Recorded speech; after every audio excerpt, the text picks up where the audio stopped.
నమస్తే, welcome to Telugu రాజ్యం. ఇవాళ మనతో పాటు senior political analyst KS Prasad గారు ఉన్నారు. సార్తో మాట్లాడదాం.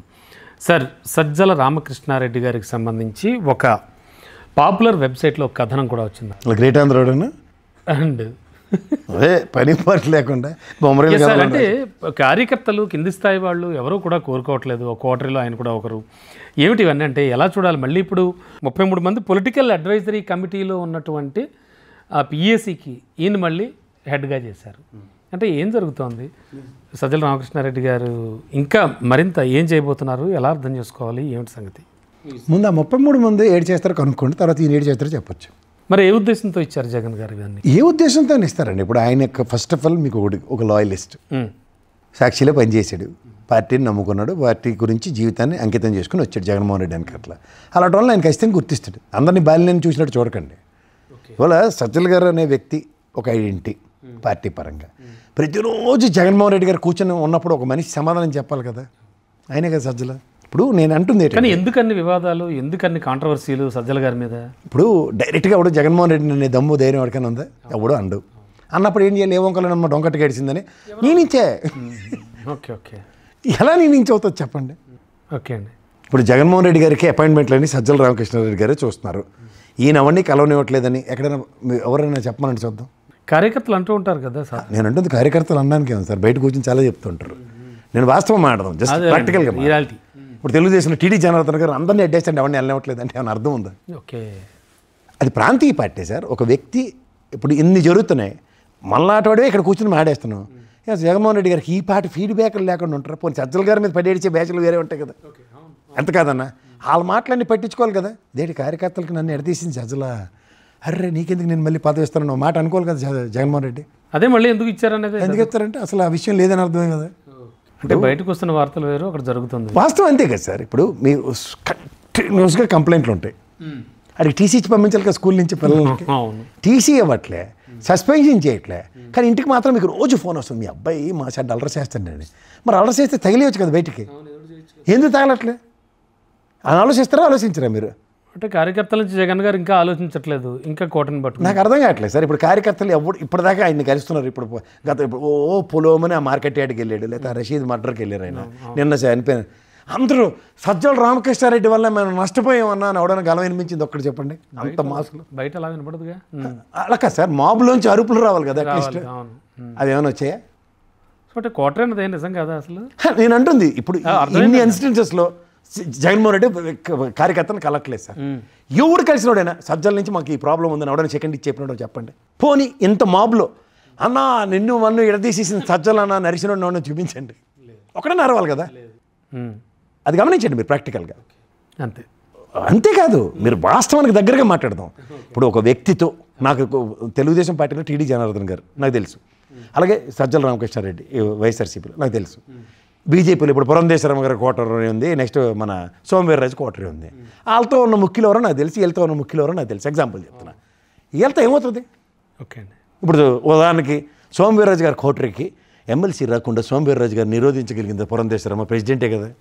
నిరోధించలేకపోయారు మాటకి చెప్తున్నా. అసలు విషయం ఎక్కడి నుంచి డ్రైవ్ అవుతుంది? బీజేపీ సెంట్రల్ ఆఫీస్ నుంచి డ్రైవ్ అయితే వీళ్ళందరూ జుజుబీ బ్యాచ్. బీజేపీకి అయితే సెంట్రల్ ఆఫీస్ ఉన్నప్పుడు పార్టీ అధిష్టానానికి చంద్రబాబు నాయుడు గారు ఇక్కడ తెలుగుదేశానికి, అక్కడేమో జగన్మోహన్ రెడ్డి గారి అధిష్టానం కాకుండా ఎలా పోతారు? విజయశాంతికి ఎమ్మెల్సీ వచ్చినట్టు వీళ్ళెవరి మధ్యలో ఏమైనా ఇక్కడ ఏమైనా ఆట ఆడుకోవడానికి నాకు అర్థమైందా? విజయశాంతి గారికి ఎమ్మెల్సీ వస్తుందని ఎప్పుడన్నా ప్రిడిక్ట్ చేశారు చెప్పండి? అసలు out of the box. This is the decisions of respect. Revanth Reddy గారికి తెలియదు అనే వార్తలు కూడా వచ్చాయి. ఆబ్వియస్లీ సార్, అట్లాగే జగన్మోహన్ రెడ్డి గారు చేసి పనులు సజ్జల గారికి తెలియాలి, సజ్జల గారి వల్లనే అన్నది. These are all excuses.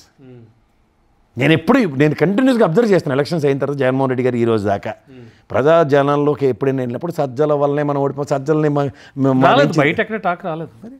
వెళ్ళిన వాళ్ళందరూ సజ్జల దగ్గర నాగిని డ్యాన్స్ మళ్ళీ. సో అంటే ఈ 33 మెంబర్స్ ఇంక్లూడింగ్ సజ్జల గారు బాగానే వర్కౌట్ అవుతుందంటారా ఆయన ఆలోచన, జగన్ గారి ఆలోచన? ఇప్పుడు 151 వచ్చినప్పుడు వర్కౌట్ అయిందా లేదా? 11 వచ్చినప్పుడు వర్కౌట్ కానప్పుడల్లా వాళ్ళదే అంటే. ఇప్పుడు మళ్ళీ నేను చెప్తున్నాను, మళ్ళీ కోటరీ మీ దగ్గర ఇంటర్వ్యూ చేసినాను నేను. ముగ్గురు నాకు తెలిసి సుబ్బారెడ్డి, విజయసాయి రెడ్డి, సజ్జల రామకృష్ణ, వీళ్ళు ముగ్గురికే కదా 13 జిల్లాలని పంచిచ్చింది. మరి వీళ్ళు కాకుండా కొత్త కోటరీ ఎక్కడి నుంచి వచ్చింది? సుబ్బారెడ్డి చుట్టం కాబట్టి మేమేమన్నాం, విజయసాయి రెడ్డి వెళ్ళిపోయాడు కాబట్టి గొల్లో పడిపోతాం. ఆయన వెళ్ళిపోయాడు కాబట్టి బయట నుంచి లోపల ఉన్న కోటరీని మార్చాలంటే ఎవడు కోటరీ? సో కోటరీ ఎవరు? No way coterie. ఎవరో చెప్పాలండి. అర్థమైంది. ఇప్పుడు ఎవరో నలుగురు ఉండాలి కదా, ఒక్కడితో అయిపోదు కదా. పోనీ ఒక్కడి ఎంతమంది మీరు సైడ్లు చెప్తారు? 151, 175 నియోజకవర్గాల్లో ప్రతి ఓడి గురించి గుణం తీసి జగన్మోహన్ రెడ్డికి ఇదే పనే. గతంలో అంటే చంద్రబాబు గారు నాకు తెలుసు, రామారావు గారు పక్కన ఉండేవారు. ఆ గేట్లోంచి ఇక్కడికి వచ్చి లోపుగా ఆడి గురించి మొత్తం శతపూర్వక తిన్నట్టు తినేసి చెప్పేసేవాడు. చంద్రబాబు నాయుడు గారి ఒపీనియన్ స్ట్రాండ్, ఆయనకి వాళ్ళ మీద పట్టుండేది. చిరంజీవి గారు, అల్లు అరవింద్ గారు లాగా అంత సీన్ లేదు మళ్ళీ అక్కడ. మీరు పెద్దానికి తీసుకురాకండి ఎవరిని పడితే. కొన్ని కంపారిజన్స్ యాప్ట్ అవ్వవు. అంతేనా? That is totally commercial activity అండి. Prajarajyam is a commercial activity. చెప్పొచ్చు అల్లు అరవింద్ గారి దగ్గర డబ్బులోనే లేవు, ఆ విషయాలు చెప్పొచ్చు. కానీ పొలిటికల్ ఏరాలో చంద్రబాబు నాయుడు గారు, రామారావు గారి ఈక్వేషన్స్లో ఇండివిజువల్ ఎలివేషన్స్ చేసింది మాత్రం చంద్రబాబు నాయుడు గారిని మించిన వాళ్ళు లేడవించారు. అంతే. అట్లాంటిది సజ్జల గారితో జగన్మోహన్ రెడ్డికి ఇంపాసిబుల్ టు నెక్స్ట్. అంతే. ఎందుకంటే వాళ్ళిద్దరూ కలిసి ఒకళ్ళని అడ్రస్ చేసిన ఉదంతం చెప్పమానండి. జగన్మోహన్ రెడ్డి గారిని కలిసినప్పుడు సజ్జల మా పక్కన ఉన్నాడని చెప్పమనండి, అప్పుడు మాడదాం. అలా ఎన్నో విషయాలు చెప్పుకోవాలి, ఎన్నో మాట్లాడాలి, డైరెక్ట్గా కలవాలి సార్ని. ఏ మాత్రం ఛాన్స్ ఇవ్వట్లేదు బికాజ్ ఆఫ్ సజ్జల గారు అని చాలా నేను అడుగుతుంది అదే. సజ్జల జగన్మోహన్ రెడ్డి గారి అపాయింట్మెంట్స్ చూస్తున్నాడా? ఎవరైనా చెప్పానండి పలానాడు కలుస్తున్నాడని రాత్రి కలగని వీడు మంచోడు కాదని జగన్మోహన్ రెడ్డికి చెప్పి ఈ నాన్ని కలనే ఒకటి చేస్తున్నాడా చెప్పానండి. మనం దగ్గరగా మాడదాం. వాస్తవానికి జగన్మోహన్ రెడ్డి అపాయింట్మెంట్స్ చూస్తుంది ఎవరు?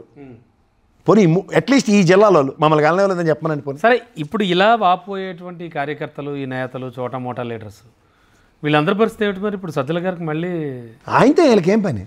ఏ విషయంలో? ఇప్పుడు 33 మంది కోఆర్డినేటర్లకి ఈయన హీ హ్యాస్ టు గివ్ 175 నియోజకవర్గాల ఇన్ఛార్జీలతో సమన్వయకర్తకి ఈయన ఉన్నాడు. సమన్వయకర్తకి ఇప్పుడు ఇన్ఛార్జ్కి చెప్పండి ఫస్ట్ నీ లోకల్ ప్రాబ్లం ఏంటో. కార్యకర్తకి జగన్మోహన్ రెడ్డి అయితే ఏం పని ఉంటుంది సార్? రోజు కార్యకర్త కోఆర్డినేటర్లు అంతానే గోల్ పెడుతున్నారని వార్త కదా.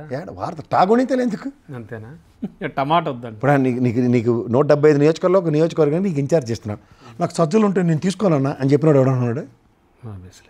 ఇది ఒక డిసెంట్ నోట్ రావాలి కదా సార్. అట్లీస్ట్ మనకి దీనికన్నా ముందు ఆ న్యూస్ రాయికి మనకు ఒక ఫ్లేర్ అప్ న్యూస్ రావాలి కదా. 175 నియోజకవర్గంలో అగ్రిగేట్ 30 మంది సజ్జల గారికి రిపోర్ట్ చేయడానికి డిసెంట్ తెలియజేస్తున్నారు, లేకపోతే ఆయనకు అప్డేట్ చేయడానికి డిసెంట్ తెలియజేస్తున్నారు. ఆయన నా నాయకత్వంలో పనిచేయడానికి ఇష్టపడట్లే, ఆయన కన్వీనర్గా కోఆర్డినేటర్గా ఉంటే వాళ్ళకి నచ్చట్లే. ఇది చెప్పమనండి ఎవరైనా. ఒక అట్లీస్ట్ ఈ ఫీల్డర్తో పాటు ఆ ఫీల్డర్ ఉండాలి కదా.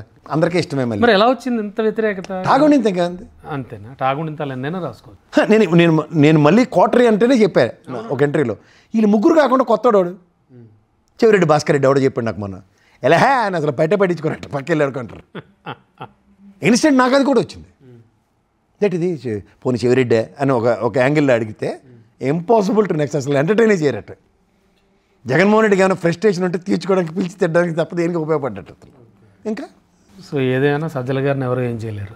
ఇంతెందుకు సార్, ఎర్రగొండపాలెంలో నేను మళ్ళీ చెప్తున్నాను, ఆదిమూలపు సురేష్ని రీప్లేస్ చేసి ఇవాళ చంద్రశేఖర్కి ఇచ్చారు. ఎర్రగొండపాలెంలో ఆదిమూలపు సురేష్ కొన్నంత నెగిటివిటీ ఎవరికి ఇంకెక్కడ లేదు. నేను ఛాలెంజ్ చేసి మాట్లాడుతున్నా. ఏంటి సార్? ఏంటి అవునండి. పోనీ ఆ లోకల్ వాళ్ళు ఈయన మా గొద్దుర బాబు ఈయన ఎవడని చెప్పినని చూపించండి. మీరు సజ్జల దాకా వెళ్ళిపోయారు. సురేష్ గారిని. That's be practical.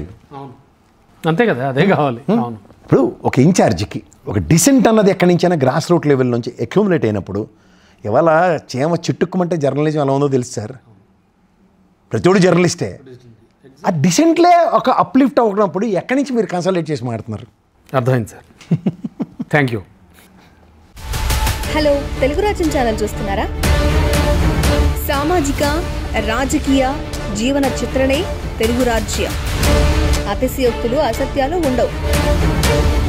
రాజకీయ కోణం కాదు, ప్రజా కోణమే కొలబద్ద. తెలుగు రాజ్యం వీక్షణ మీ ఉత్తమ అభిరుచికి నిదర్శనం.